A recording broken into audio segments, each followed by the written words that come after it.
Hello there, I'm the student and today I wanted to talk about the top 3 most obscure and rarest cultures in the game of EU4.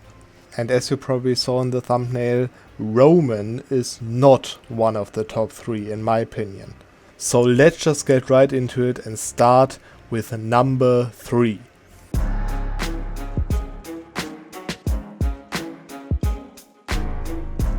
So number 3, there is the Québécois culture of Quebec, if you want to, but actually you can get it as a colonial nation, the French culture group.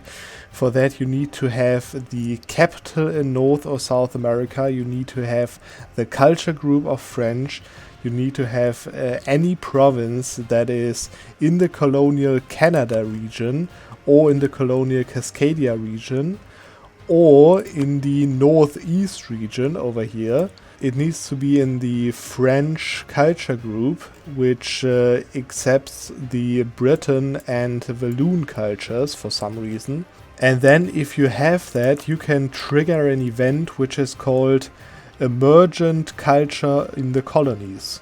This event is actually pretty rare if you think about it, because it can trigger in the bi-yearly pulse and it has a 9% chance of triggering in every 2 years, which makes it a mean time of happening for around 22 years. And then if it triggers, as you can see, you can either become a Québécois as the primary culture, or you can reject that, which just lets the province become Québécois, and you are not changing your culture, your primary culture.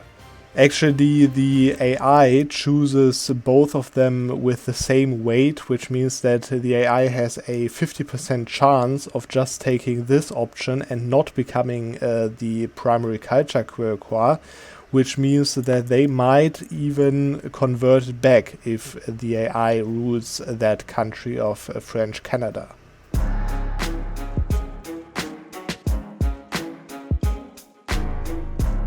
The second rarest culture in game is, in my opinion, the Norse culture.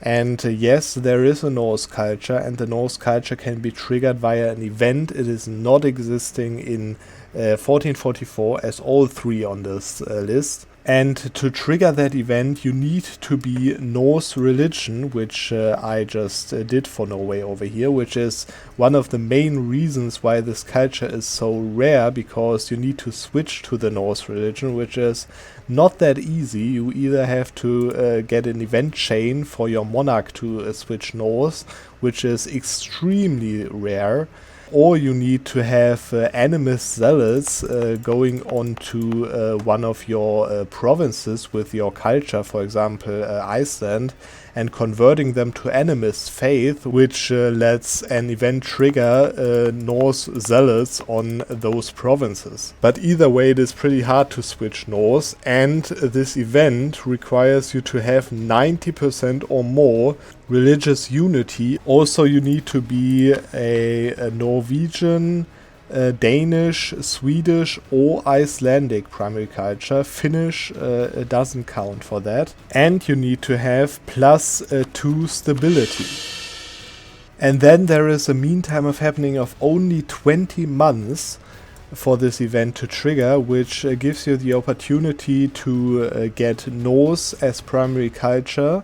And by the way, on top of you getting one of the rarest and most obscure cultures in the game, you're also going to get an event, New Traditions and Ambitions, as you can see, which, if you accept it, gives you Norse national ideas, which, as you can see over here, are pretty good. As you can see, May Raid Coast, Infantry Combat Ability 15%, and also pretty strong other bonuses, as you can see over here.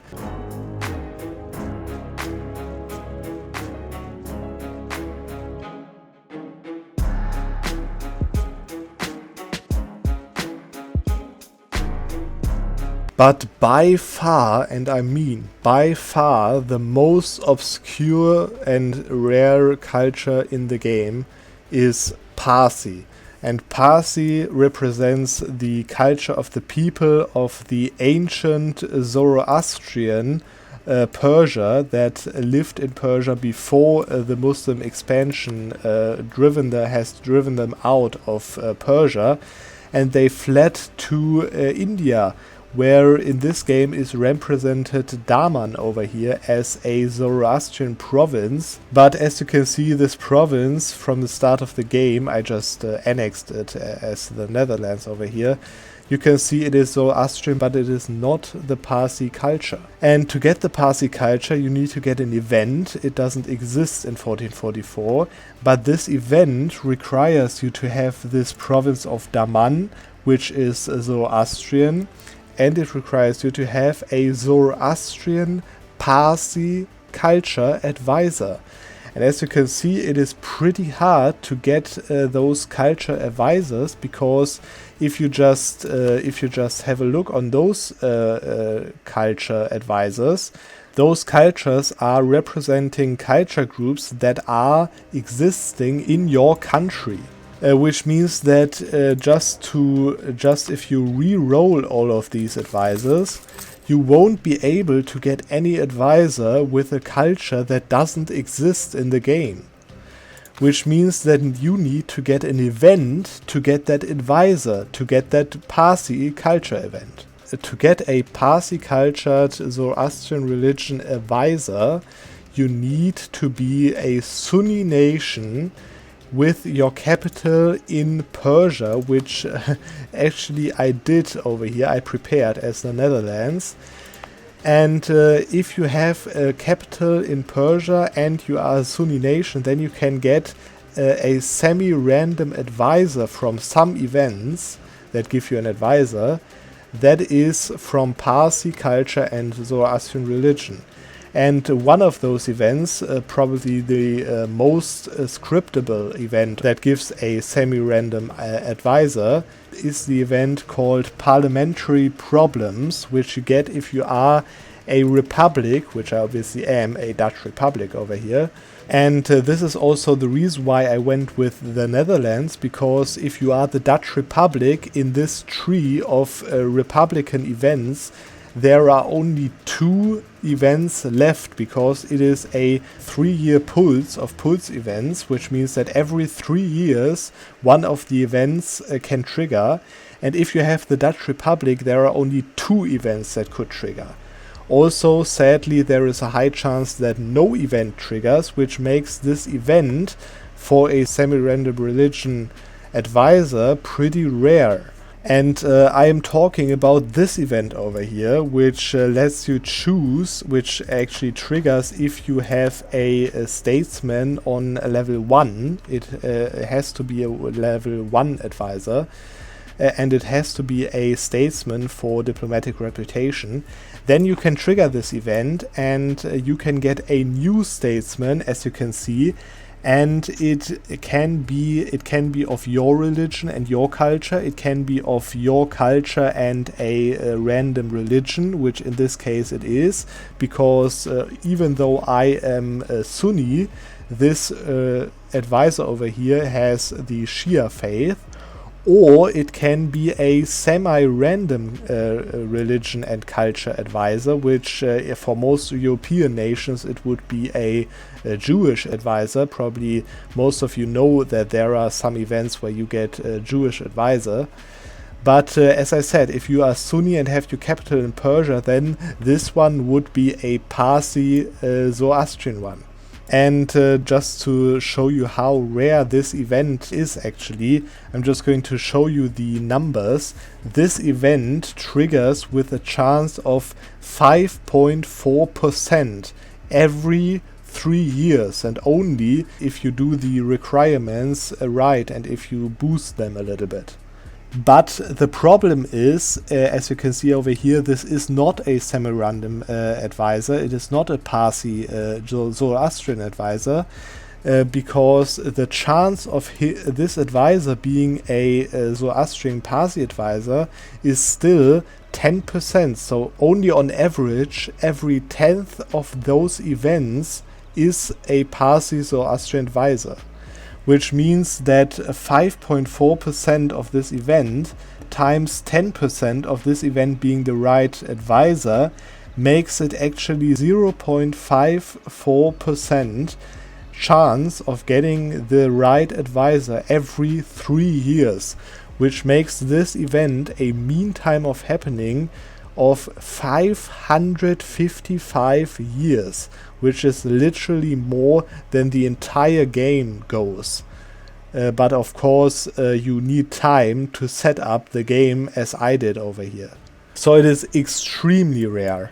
But let me just trigger some of those events with the console and just see how many times I have to do it until I get the right advisor.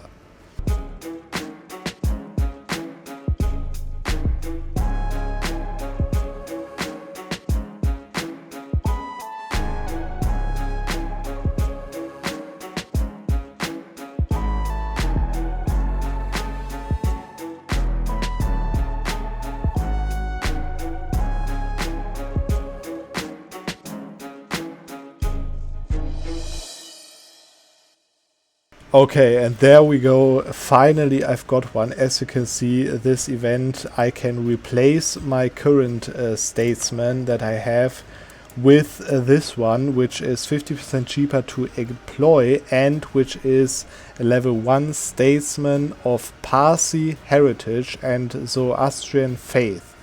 And obviously I'm going to take him and fire him. As you can see, the others don't really matter that I've got over here.